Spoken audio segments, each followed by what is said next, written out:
DAMDAMAG CORDILLERA, Libre SIM cards impaay ti Department of Information and Communications Technology kadagiti estudyante ti Madalipay Elementary School, idiay Abra. Ken, siyam a farmer cooperative and associations nakaawat iti agri-machineries manipod iti Department of Agriculture Cordillera. Detalye ipaay ni PTV ISU intern Charlie Redulfin. Iti Abra, nakaawat dagiti estudyante ti Madalipay Elementary School iti libre a SIM card agraman ti 25 GB a mobile data tunggal bulan ti unig ti maysa atawen. Babaan ti bayanihan SIM project ti Department of Information and Communication Technology. Ti programa ket mangpapigsa ti digital connectivity, babaan ti panangipaay ti nasaya nga internet access ti edukasyon, komunikasyon, ken government services nang runa kadagiti na susulinog a lugar. Sigon iti DICT, dumanon tinasurok 3,000 a benepisyaryo ti Abra ti nagnumar iti programa. Amang ipakita iti tuloy-tuloy a panang pabilag iti digital inclusion ken panagbalin a mas konektado ken mas digital iti probinsya.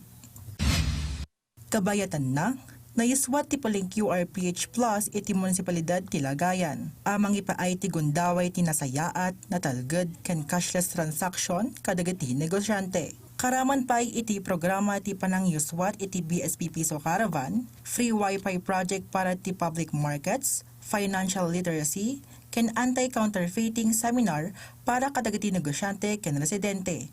Amang papigsa iti panakaammo ken seguridad ti digital ken financial a transaksyon. Iti Kalinga, pinapigsa ti Department of Trade and Industry ti panangitan dudot ti gaddang waivers self-employment assistance, babaan ti basic business management training. Ti training ket paset ti multi-sectoral convergence, amang ipaay kadagiti waivers iti panakaammo ti modern entrepreneurship, tapno mapapigsa dagiti weaving enterprises, ken maipangato ti income opportunities da.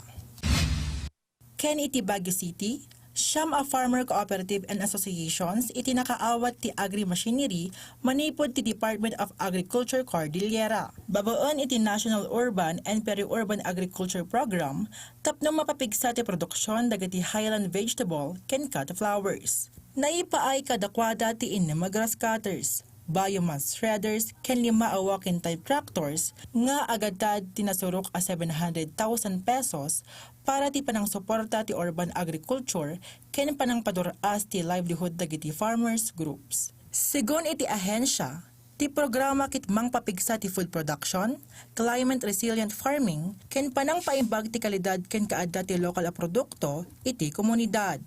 Charlie Redulfin para iti Pagilian.